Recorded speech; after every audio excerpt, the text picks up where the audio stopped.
Telecom कंपनियों ने तो चार्जेस बढ़ा दिए, लेकिन अनचाही कॉल्स और मैसेजेस से कंज्यूमर को मुक्ति कब मिलेगी, यह एक बड़ा सवाल है। क्योंकि देश में करीब 64% लोगों को डेली कम से कम 3 से 4 अनचाही कॉल्स का सामना करना पड़ता है। और आप जानते हैं, कोर्ट्स की फटकार के बावजूद, ट्राई की इतनी तमाम कोशिशों के बावजूद, ये अनचाही कॉल्स हमें परेशान करना नहीं छोड़ती। सवाल यह है कि इसकी जिम्मेदारी आखिर कौन लेगा। अभी रिसेंटली तमाम टेलीकॉम कंपनीज ने अपने चार्जेस बढ़ाए हैं, टैरिफ बढ़ाया है, 10 से 25% तक बढ़ाया है। इसलिए हम अपनी इस मुहिम को जारी रखे हुए हैं कि पैसा तो आप ले रहे हैं, लेकिन सर्विसेज तो दे नहीं रहे। इस मुहिम पर आज आगे बढ़ते हुए हम बात करेंगे अनसॉलिसिटेड कॉल्स की, यानी कि जो अनवांटेड कॉल्स आती हैं, हमें अनचाही कॉल्स आती हैं, उनसे छुटकारा कैसे मिलेगा, कब मिलेगा, इसे रोकने के लिए डीओटी, ट्राई क्यों विफल रहे, क्या करने की आवश्यकता है, दबाव किस तरह से बनेगा, इस पर बात होगी बहुत ही खास मेहमानों के साथ। पहले ये रिपोर्ट देखिए।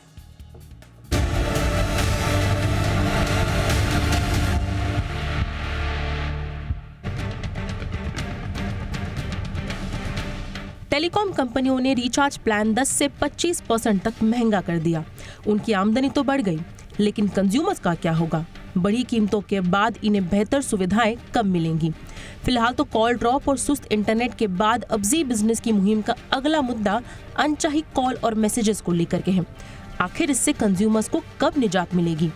क्योंकि एक आंकड़े के मुताबिक देश में करीब 64% लोगों के पास दिन भर में कम से कम 3 से 4 अनचाही यानी स्पैम कॉल तो आ ही जाती है। अब तो व्हाट्सएप पर भी प्रमोशनल कॉल आने लगे हैं। मसलन आप किसी मीटिंग में हैं या किसी बहुत जरूरी काम में व्यस्त हैं, तभी पर्सनल से दिखने वाले नंबर से कोई कॉल आती है। जरूरी कॉल समझकर आप फोन उठाते हैं। दूसरी तरफ से कोई क्रेडिट कार्ड ऑफर या सस्ती प्रॉपर्टी का ऑफर देता है। गुस्सा तो बहुत आता है, लेकिन कर ही क्या सकते हैं, आप फोन काट देते हैं। थोड़ी देर में फिर किसी दूसरे नंबर से इसी तरह की कॉल आती है। आप इरिटेट हो जाते हैं। असल जिंदगी की यही हकीकत है, जिससे रोजाना लाखों लोग रूबरू होते हैं। कई बार मन में आता है कि कॉल करने वाले को जी भर के खरी खोटी सुनाए, लेकिन मन मार लेना पड़ता है जब ये कोई प्रमोशनल रिकॉर्डिंग वाली कॉल होती है। ट्राई ने अनचाही कॉल से छुटकारा पाने के लिए डीएनडी यानी डू नॉट डिस्टर्ब का ऑप्शन दे रखा है, लेकिन दिन भर में जितने नंबर लोग डीएनडी में डालते हैं, उससे अधिक अनचाही कॉल वाले नए नंबर पैदा हो जाते हैं। अगर अपना मैसेज बॉक्स देखेंगे तो वो भी अनाप शनाप के फालतू प्रमोशनल मैसेजेस से भरे हुए होते हैं। यानी कंज्यूमर टेलीकॉम कंपनियों को पैसे भी अधिक चुकाए और अनचाही कॉल और मैसेजेस का शिकार भी बने। फिलहाल तो अनचाही कॉल को लेकर सरकार ने एक ड्राफ्ट तैयार किया है, जिसके मुताबिक अगर किसी ने प्रमोशनल या किसी ऑफर से जुड़ी कॉल रिसीव करने की सहमति नहीं दी है और फिर भी उसके पास ऐसी कॉल और मैसेज आते हैं, तो इसे अनवांटेड बिजनेस कम्युनिकेशन माना जाएगा। वही अगर कोई अपने पर्सनल नंबर से किसी बिजनेस को प्रमोट करता है, तो भी ऐसे कॉल को भी इसी श्रेणी में माना जाएगा। इस ड्राफ्ट का मकसद अनरजिस्टर्ड टेलीमार्केटर्स की ओर से या 10 डिजिट वाले प्राइवेट नंबरों से आने वाली अनचाही कॉल पर रोक लगाना है। वही पिछले साल ट्राई ने अनचाही कॉल को रोकने के लिए टेलीकॉम कंपनियों से एआई फिल्टर को अपने सिस्टम में शामिल करने के लिए कहा है। वही समस्या से निजात पाने के लिए ट्राई कॉलर आईडी फीचर को लेकर भी गंभीर है। इससे कॉलर के नाम और फोटो स्क्रीन पर दिखाई देंगे। इसे लेकर टेलीकॉम कंपनियां ट्रू कॉलर ऐप के साथ बातचीत भी कर रही हैं। तो क्या माने कि टेलीकॉम कंपनियां बढ़ी दरों के एवज में कंज्यूमर्स को अनवांटेड कॉल से राहत दिलाने में कामयाब हो पाएंगी? दरअसल ये सवाल तब तक बना रहेगा जब तक अनचाही कॉल से लोगों को मुक्ति नहीं मिल जाती। ब्यूरो रिपोर्ट, जी मीडिया। खास मेहमानों का पैनल इस वक्त हमारे साथ। स्वागत करते हैं आर.एन. प्रभाकर सर का, पूर्व मेंबर हैं ट्राई के। बहुत बहुत स्वागत है प्रभाकर सर आपका हमारे शो पर। हमारे साथ हैं अभिषेक श्रीवास्तव, मेंबर हैं कंज्यूमर एडवोकेसी ग्रुप ट्राई के। ये ट्राई द्वारा मान्यता प्राप्त CAG ट्राई इनको कहा जाता है, तो उसके ये मेंबर हैं। बहुत बहुत स्वागत है अभिषेक जी आपका हमारे शो पर। हमारे साथ हैं विराग गुप्ता साहब, जाने माने एडवोकेट हैं सुप्रीम कोर्ट में, और इस पूरे मसले को ख़ास तौर से टेलीकॉम और उनसे जुड़ी हुई जो तमाम इश्यूज़ हैं उनको बड़ा बारीकी से अध्ययन करते आए हैं। स्वागत है आपका विराग गुप्ता हमारे शो पर। मैं सबसे पहले प्रभाकर सर आपसे चर्चा की शुरुआत कर रहा हूं, और हमने देखा लीगल फ्रेमवर्क भी हमारे पास, रेगुलेशंस भी हैं हमारे पास। अब उसमें ट्राई ने कई मर्तबा कोशिश भी करी, बाकायदा 2018 में हमारे पास TCCPR है, telecom commercial communication customer preferences regulation. Mandatory registration की बात ट्राई कह चुका है, डू नॉट कॉल रजिस्ट्री बनाने की बात कह चुका है, कॉलिंग आवर रेस्ट्रिक्शंस की बात कर चुका है। मतलब बहुत सारी चीज़ें हो चुकी हैं सर अब तक, लेकिन आज भी काम करते हुए, सोते उठते बैठते खाते पीते, ये अनवांटेड कॉल्स के आने का सिलसिला कम तो छोड़िए सर, अलबत्ता और ज़्यादा हो गया है। ऐसा क्यों, कहाँ प्रॉब्लम है?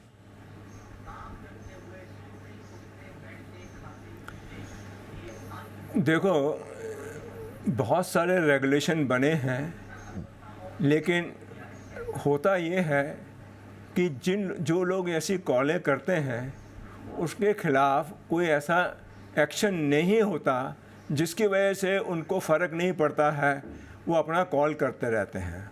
और आजकल तो रिकॉर्डेड कॉल्स भी इतनी आनी शुरू हो गई हैं, तो उसके लिए जो मेरी सोच है कि एक हमें ऐसा अरेंजमेंट करना चाहिए कि जैसे हमें कॉल आती है तो हम उस नंबर को ऐसा कोई कंप्लेंट नंबर दिया जाए जहां पर हम उसको करें, और उस कंप्लेंट नंबर पर करने के बाद इमीडिएट एक्शन हो। अगर एक्शन लेने में समय लगता है, हम यही कार्रवाई में जाएंगे कि कितनी कॉल आई, क्या कहा, सब उसमें हम सब ये चीज़ें लेने की कोशिश करेंगे कि क्या क्या उसने कहा, तो उतना डिले हो जाता है। फिर हम जो है उसको अपॉर्चुनिटी देंगे, इन सब के चक्कर में कोई एक्टिव एक्शन नहीं हो पाता है। तो उसके पॉइंट ऑफ व्यू से जो आर्टिफिशियल इंटेलिजेंस है, जो ऑपरेटर कह रहे हैं कि हम जो है रेट बढ़ा के आर्टिफिशियल इंटेलिजेंस नेटवर्क लगाएंगे, अब उस लगाने के बावजूद भी वो कैसे आइडेंटिफाई करेंगे कि जो कॉल गई है वो जो है अनसॉलिसिटेड कॉल नहीं है। आर्टिफिशियल इंटेलिजेंस में भी आप पर्टिकुलर नंबर डाल सकते हो, ये डाल सकते हो कि इसको कॉल नहीं जानी चाहिए, लेकिन जब कॉल करने वाला जो है वो अपने नंबर से कर रहा है, डेजिग्नेटेड नंबर से तो आप रोक सकते हो। कॉल सेंटर नया खुल गया, वहाँ से कर रहा है। मैं सर आपसे वही समझना चाह रहा हूँ कि ये इन्फोर्समेंट इश्यू क्यों है सर?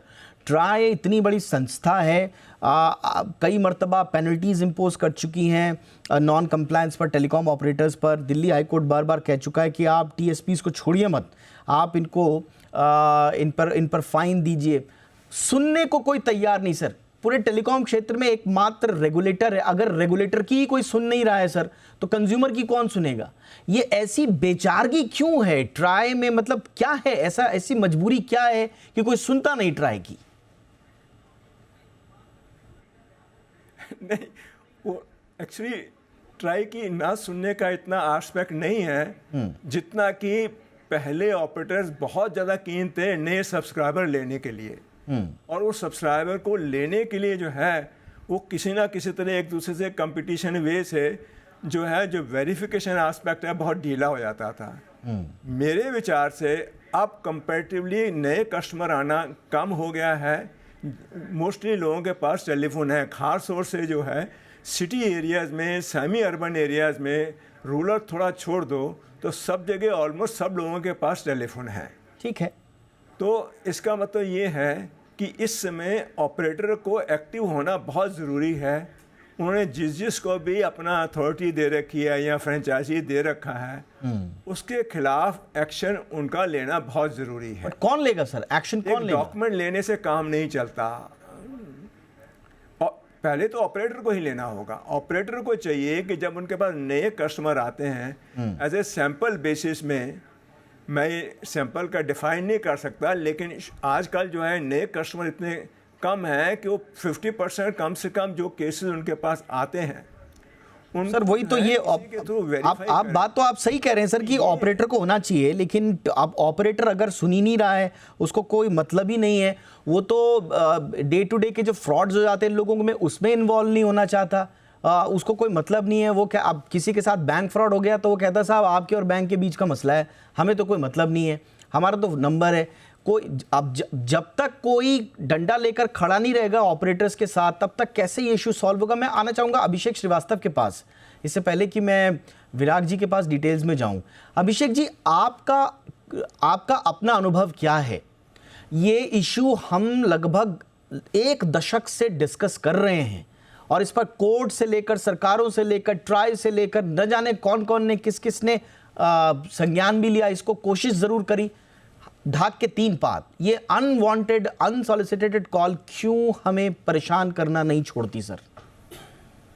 बिल्कुल, ये निसंदेह ये उपभोक्ताओं के लिए समस्या बहुत सालों की है और 2010 से ट्राई ने जैसे कि डू नॉट डिस्टर्ब वाला रेगुलेशन बनाया, उसके बाद से भी ये समस्या सॉल्व नहीं है। उसके बाद कई अमेंडमेंट भी हुए। ऐसा नहीं कि सरकार और ट्राई द्वारा प्रयास नहीं किए जा रहे हैं, सरकार द्वारा भी प्रयास किए जा रहे हैं। अभी हाल ही में जैसे कि अभी बताया गया कि उपभोक्ता मंत्रालय ने भी ड्राफ्ट गाइडलाइन बनाई है, जिसमें ट्राई और सारे सर्विस प्रोवाइडर के साथ मिलकर एक ड्राफ्ट गाइडलाइन बनाई है, जिस पे एक्शन हो सके और फिर कमी लाई जा सके। जैसे आर्टिफिशियल इंटेलिजेंस की भी जो स्पैम है उस पे भी रोकने की बात भी है। लेकिन कहीं ना कहीं उपभोक्ताओं में भी एक तो ये है कि कुछ लोगों में अभी उपभोक्ता में जागरूकता भी आनी है और साथ साथ जो है टेलीकॉम सर्विस प्रोवाइडर को ये सोचना पड़ेगा कि कॉल रेट तो वो बढ़ा रहे हैं, उसी हिसाब से सेवा में अगर गुणवत्ता में सुधार नहीं करेंगे और साथ साथ ये जो अनवांटेड कॉल का जो एक बहुत बड़ी समस्या है, अगर इसको नहीं सॉल्व करेंगे तो कहीं ना कहीं उपभोक्ताओं का बहुत ज्यादा नुकसान है। और साथ ही साथ जो एक विश्वास होता है टेलीकॉम कंपनी के प्रति एक टेलीकॉम उपभोक्ता का, वो भी दिन पर दिन कम होता जाएगा। और आज के जब हम लोग डिजिटल युग की बात कर रहे हैं तो ये एक बहुत बड़ी समस्या है। लेकिन हम लोग जो उपभोक्ता जो कंज्यूमर एडवोकेसी ग्रुप जो ट्राई के साथ लगे हुए हैं और अपनी बात वहां तक रख रहे हैं और जो भी उपभोक्ताओं की समस्या आ रही है उसके लिए उनसे बराबर बात कर रहे हैं कि इस पर जल्द से जल्द कार्रवाई की जाए, जिससे देखिए सर, ये इरोजन ऑफ ट्रस्ट जो आप कह रहे हैं ना, मुझे लगता है कि सर इतने कम प्लेयर है हमारे देश में, कोई कॉम्पिटिटिव एनवायरनमेंट ही नहीं है। इनको तो लगता है कि साहब ये जाएंगे कहाँ? टेलीकॉम कंपनीज को लगता है ये हमारे पास नहीं आएंगे तो जाएंगे कहाँ? ले दे के 3 प्लेयर्स हैं बड़े, तो इनको ये लगता है कि ये इनसे ये छटने वाले कहीं है नहीं, इधर उधर छिटक के चले जाएंगे, घूम फिर के वापस आएंगे। लेकिन प्रॉब्लम ये है कि ये इरोजन ऑफ ट्रस्ट जिस दिन हमारे डेटा प्रोटेक्शन इंस्टीट्यूशंस के साथ होना शुरू हो गया एक आम लोगों का, और उस दिन अगर इनसिक्योरिटी आ गई, अगर पोटेंशियली डिस्करेजिंग ऑनलाइन ट्रांजैक्शंस को लेकर लोगों के मन में एक भाव ये आ गया जो आ रहा है। आप ग्रामीण इलाकों में चले जाइए, लोग बोलते हैं साहब हमें फ़ोन चाहिए नहीं, हमें आप यूपीआई मत दीजिए, हमें जीपे वीपे जितने भी ऑनलान यूपीआई ट्रांजैक्शंस होते हैं हमें उसमें पढ़ना ही नहीं है साहब, क्योंकि उनको विश्वास ही नहीं है। और ये इकोनॉमी का नुकसान है ओवरऑल, अगर आप इसको लार्जर पिक्चर में देखेंगे। लेकिन फिलहाल विराग जी को ओपनिंग रिमार्क ले लेते हैं। विराग जी, ऐसा लगता है कि डीएनडी, मेरे ख्याल है कि ट्राई का कोई नंबर होगा उसको डीएनडी किया हुआ है टेलीकॉम कंपनीज ने, और ट्राई उनको कॉल लगाती होगी, कहते हैं ये आपका नंबर डीएनडी में हमें लगता ही नहीं है। ऐसा है क्या सर? ये सुनते ही नहीं है? दीपक जी, आपने डीएनडी से शुरुआत किया है। मेरे सामने नया टेलीकम्युनिकेशन एक्ट रखा हुआ है, उसका चैप्टर 7 है, उसमें सेक्शन 28 है और उस सेक्शन 28 को सरकार ने अभी नोटिफाई कर दिया है। और उसमें जो 4 चीज़ें लिखी हुई हैं, उन 4 चीज़ों में लिखा हुआ है, पहली चीज़ लिखा हुआ है प्रायर कंसेंट चाहिए, दूसरी चीज़ है सेक्शन 28(2)(b) में डीएनडी है, तीसरा मैकेनिज्म का है और चौथा है ऑनलाइन ग्रीवांस रिड्रेसल। अब मुझे आज तक समझ में नहीं आता है कि जो डीएनडी ट्राई कर रहा है उसको इस कानून में शामिल किया गया है और दुर्भाग्य से इस कानून के सेक्शन को लागू करने के लिए नियम बनाने हैं। सरकार ने आईपीसी सीआरपीसी एविडेंस एक्ट को तुरंत रातों रात, जिससे पूरा देश प्रभावित हो रहा है, लागू कर दिया। ये कानून इन कंपनियों से कंसेंट करने के बाद कई सालों बाद बनाया गया। 62 सेक्शंस में से सिर्फ 39 सेक्शन लागू किए गए हैं, जिनमें 23 में रूल बनने हैं और वो रूल बनने के बाद संसद में पेश होंगे और रूल नहीं बने हैं। और फिर सरकार बोलती है कि हमने ऐसा ऐसा कानून बना दिया। ये एक, जब आप ट्राई रेगुलेटर के फेलियर को देखते हैं, इसको इस तरीके से देखिए कि एक स्टेडियम। विराग जी, आपकी ये स्टडी बहुत इंटरेस्टिंग है। विराग जी, थोड़ा हमारे दर्शकों को बताएंगे आपकी ऐसे कौन कौन से कानून है? कम से कम 4-5 तो आपके साथ ही हम कई बार डिस्कस कर चुके हैं कि कानून बना दिया दुनिया की नजर में, साहब ये देखिए ये कानून आ गया, लेकिन रूल्स नहीं बनाए पीछे के रास्ते। अब लोगों को लग रहा है साहब कानून तो है हमारे पास, वाह वाह सरकार, वाह वाह तालियां भी बज जाती हैं। लेकिन ये जरा 2-4 एग्जांपल दीजिए सर, बड़ा इंटरेस्टिंग है, बड़ा दुर्भाग्यपूर्ण है, लेकिन दर्शकों को जानकर बड़ा आश्चर्य भी होगा। देखिए, टेलीग्राफ एक्ट था 1885 का। बार बार सरकार बोलती है कि हम अंग्रेजों के समय के कानून को रद्द कर रहे हैं। उस टेलीग्राफ एक्ट को रद्द करके एक 2023 में जो नया कानून बनाया गया उसे अभी इस महीने लागू किया गया है, टेलीकम्युनिकेशन एक्ट। अभी मैं एक बताऊँ, इसमें सेक्शन 60 है, उसको नोटिफाई नहीं किया गया है। उस सेक्शन 60 से टेलीग्राफ एक्ट खत्म होता है। इसलिए सरकार का यह दावा कि टेलीग्राफ एक्ट खत्म हो गया है, गलत है। टेलीग्राफ एक्ट आज भी लागू है, नंबर 1। नंबर 2, इस कानून में 62 सेक्शन हैं और इसमें 39 सेक्शन लागू हो गए हैं और 23 सेक्शन में अभी नियम नहीं बने हैं। उन नियमों में DND, डू नॉट डिस्टर्ब वाला भी होना है। जब हम अनचाही काल हमारे पास आती हैं, उसके जो 4 अपराध के स्तंभ हैं, उसमें सबसे पहला स्तंभ है कि अनचाही काल वालों के पास आपका डेटा कहाँ से आता है। तो भारत में डेटा सुरक्षा का कानून बन गया है, लेकिन उनके नियम अभी तक नहीं बने हैं, इसलिए वो कानून सिर्फ अजायब घर का, म्यूजियम की शोभा बढ़ा रहा है। दूसरा, IT एक्ट बना हुआ है, बोला जा रहा है कि हम नए जमाने का डिजिटल इंडिया एक्ट बनाएंगे। उस पर कई सालों से बहस हो रही है, लेकिन ना IT एक्ट लागू हो रहा है, ना ही डिजिटल इंडिया एक्ट बना हुआ है, इसलिए उसका भी नहीं है। तीसरे नंबर पर आता है मोबाइल कंपनियों के ऊपर जो कानून है वो भी लागू नहीं होते हैं। और रेगुलेटर की स्थिति ऐसी बन गई है कि जैसे स्टेडियम में कोई मैच देखा जा रहा हो और वहाँ पर 10,000 टिकट बिक गए हों, लेकिन 25,000 लोग वो BCCI और खिलाड़ियों के कोटे से VIP गेट से घुस जाएं और बैठने की जगह नहीं हो, तो आप सिक्योरिटी वाले से पूछें कि भाई बैठने की जगह क्यों नहीं है। उसकी गलती नहीं है। ट्राई का काम सिर्फ 25% है, बाकी 75% जो दिक्कतें हैं। तो ट्राई आज की तारीख में भारत का इकलौता रेगुलेटर नहीं है। एक ऐसे ग्रे एरियाज हैं जहां न कानून है और न ही रेगुलेटर्स हैं, और भारत में डिजिटल इंडिया को लागू करके आम लोगों को इन आर्थिक अपराधियों के हवाले कर दिया गया है।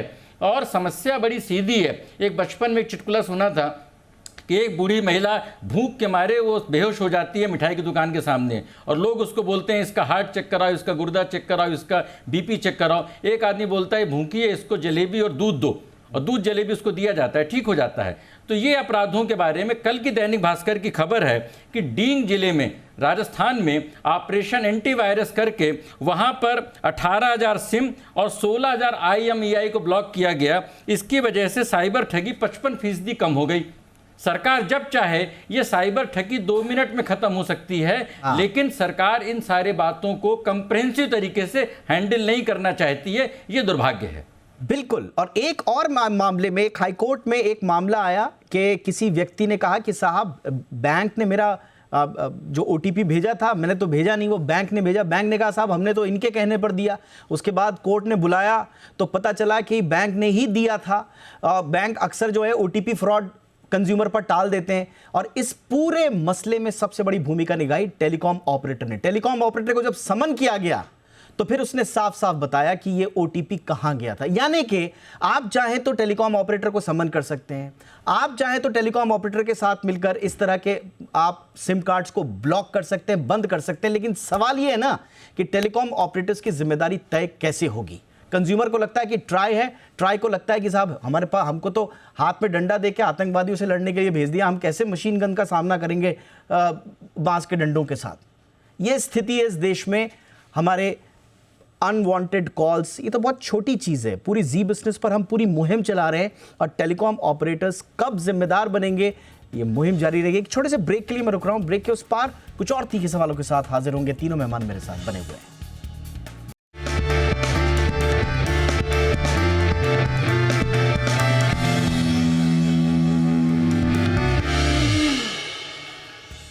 ब्रेक के बाद आपका स्वागत है। तो प्रश्न यक्ष प्रश्न है, लेकिन इतना पुराना है कि ये अब जिसको कहते हैं ना कि ये अनिर्वचनीय किस्म का प्रश्न हो गया, जिसका शायद उत्तर भी नहीं है कहीं पर, और हम इस प्रश्न को बार बार उठाने की कोशिश कर रहे हैं इस उम्मीद में कि किसी दिन हमें अनचाही कॉल से मुक्ति मिलेगी। अब मौका इसलिए आया है क्योंकि टैरिफ टेलीकॉम कंपनीज ने बढ़ा दिया, पैसे ले लिए हैं भर भर के, 10 से 25% तक के टैरिफ हाइक कर दिए हैं। इस 10 से 25% के टैरिफ हाइक में हमारी सर्विसेज का कहीं कोई अनुपात है या नहीं। टेलीकॉम कंपनी से हम सीधा सीधा ये पूछ रहे हैं कि आपने अपना तो झोली भर दी, लेकिन कंज्यूमर की झोली कब भरेंगे। अनसॉलिसिटेड, अनचाही, अनवांटेड कॉल से हमें मुक्ति कब मिलेगी, इसी पर आज चर्चा खास मेहमानों के साथ। प्रभाकर सर, कोई सुझाव है सर आपके पास जो एक जादुई चमत्कार हो जाए और ये मसला हल हो जाए? देखो, मेरा विचार है कि पहले हमारा ऑब्जेक्टिव ये था कि किस तरह से हम कस्टमर एक्वायर करके टेलीकॉम नेटवर्क को जो है लोड कर दें ताकि लोगों को सर्विसेज मिलनी शुरू हो। उसमें हमने बहुत कुछ कंप्रोमाइज़ किया। सड़क में किसी दुकान को दे दिया पावर के आप कनेक्शन दे दो। तो कस्टमर एक्विजिशन एक इतना इम्पॉर्टेंट एस्पेक्ट है, जब तक हम इसको प्रॉपर तरीके से नहीं करेंगे निजात मिलने के चांस कम है। क्योंकि कोई भी लोग फ़ोटोकॉपी लेके सड़क पे दुकानदार को आप क्या नुकसान कर रहोगे? आप उसका जो है फ्रेंचाइजी बंद कर दोगे, उसके अपने और बिजनेस है वो करता रहेगा, किसी और नाम से ले लेगा। तो हमें सर्विस प्रोवाइडर्स को ट्राई को ये देखना है कि कस्टमर एक्विजिशन जो है लोगों को थोड़ी तकलीफ़ हो कोई बात नहीं, लेकिन प्रॉपर वेरिफिकेशन के बाद अगर कस्टमर एक्वायर किए जाएंगे, particularly bulk customer call centre के और जो है इस तरह के। जी। दूसरा आपका कहना है कि लोगों को नंबर कहाँ से मिलते हैं। अब आप जाइएगा कहीं भी बिजनेस करने के लिए तो वो आपसे आपका मोबाइल नंबर मांगता है। मैंने कई बार आप लोगों को मोबाइल नंबर देने से मना कर दिया। तो कुछ लोग तो फिर चूँ चूँ करते हैं, मतलब they are not very happy कि हमारे नंबर तो फिर आपको कभी कंप्लेंट करनी होगी, ये करना होगा। तो ये जो मोबाइल नंबर लेने की प्रथा हो गई है, वहाँ से नंबर लीक होते रहते हैं। तीसरा लेकिन सर, हाँ जी सर, हाँ जी सर, आप रैंडम नंबर भी डायल कर लो, कोई ना कोई जवाब दे दे। कोई रैंडम नंबर डायल कर लो तो कोई ना कोई कस्टमर जवाब दे जाएगा, आप अपना काम कर लो। Correct sir. इस वजह से कस्टमर एक्विजिशन के लिए हमें नए तरीके सोचने होंगे। Absolutely sir. ऐसे सड़क यानी कि ये कॉम्प्रिहेंसिव इशू है। आपने सही बात है सर, आपने बहुत सारे लूपहोल्स उजागर करे, लेकिन सॉल्यूशन क्या? मैं इससे पहले अभिषेक जी के पास आऊं। विराग जी, सॉल्यूशन क्या अब क्या हो सकते हैं? हमें मालूम है कि दाल कहाँ कहाँ काली है, कहाँ कहाँ सिस्टम में खामियां हैं, लेकिन सॉल्यूशन क्या? देखिए दीपक जी, जो सॉल्यूशंस बताए जाते हैं वो नई प्रॉब्लम लेके आ रहे हैं। जैसे बोला जाता है ट्रू कॉलर है, तो ट्रू कॉलर हमारे डेटा को खुद लेकर के और बड़े पैमाने पे ट्रू कॉलर वो डेटा को बेचता है। इसी तरीके से हम किसी सोसाइटी में जाते हैं, हमारा नंबर लिया जाता है, वो हमारा डेटा बेचता है। जितने भी ऐप हैं ये सारे ऐप हमारे डेटा को बेचते हैं, वो सोल्यूशन नहीं है। इसके सॉल्यूशंस 3 हैं। पहला सॉल्यूशन ये है कि जिस तरीके से आईपीसी सीआरपीसी एविडेंस एक्ट का एक संहिता है, उसी तरीके से भारत को एक नई जमाने की डिजिटल संहिता चाहिए, पहला। दूसरा, जितने भी कॉल सेंटर्स हैं, इन कॉल सेंटर्स का रजिस्ट्रेशन होना जरूरी है। और सबसे बड़ी बात, अगस्त 2013 में दिल्ली हाई कोर्ट ने KN गोविंदाचार्य मामले में जो ऐतिहासिक फैसला दिया था, उस फैसले पर देश में अमल हो। तो उस फैसले का लब्बो लबाब ये है कि जो भी इंटरमीडियरी है, माने टेलीकॉम कंपनी है, इंटरनेट कंपनी है, कोई कॉल सेंटर है, उसको अपना ग्रीवांस रिड्रेसल ऑनलाइन रखना जरूरी है। अगर टेलीकॉम कंपनी से आपके पास गलत कॉल आती है, आप तुरंत ऑनलाइन उसको टोल फ्री नंबर पे, व्हाट्सएप नंबर पे, ईमेल के माध्यम से कांटेक्ट कर सकें। करे जो करे सो भरे। जब तक इस नियम को लागू नहीं किया जाएगा, देश में साइबर अपराध बढ़ते रहेंगे और लोग इस तरह के अनचाही कालों से अभिशप्त होते रहेंगे। बिल्कुल सर। अभिषेक जी के पास मैं नहीं आ पा रहा हूँ, वक्त की कमी है, लेकिन अभिषेक जी का दर्द मैंने भी साझा किया। आप मेरे को और अभिषेक जी को एक ही पेज पे रख सकते हैं। हम दोनों के दोनों कंज्यूमर की आवाज़ उठा रहे हैं, इसलिए अभिषेक जी की मैं क्षमा कर प्रार्थी रहूँगा। बहुत बहुत शुक्रिया इस चर्चा में शामिल होने के लिए। कुल मिला के देखना होगा कि ये अनचाही कॉल से हमें कैसे और कब मुक्ति मिलती है। आज बहुत महत्वपूर्ण सुझाव आए हैं और आई एम श्योर कि दर्शकों को यह पता चल पाएगा कि दिक्कत दरअसल कहां है, लूप होल्स कहां है। शुक्रिया प्रभाकर सर, श्रीवास्तव जी, विराग गुप्ता जी, आप तीनों का शुक्रिया। आपकी खबर आपका फायदा में इतना ही। नमस्कार।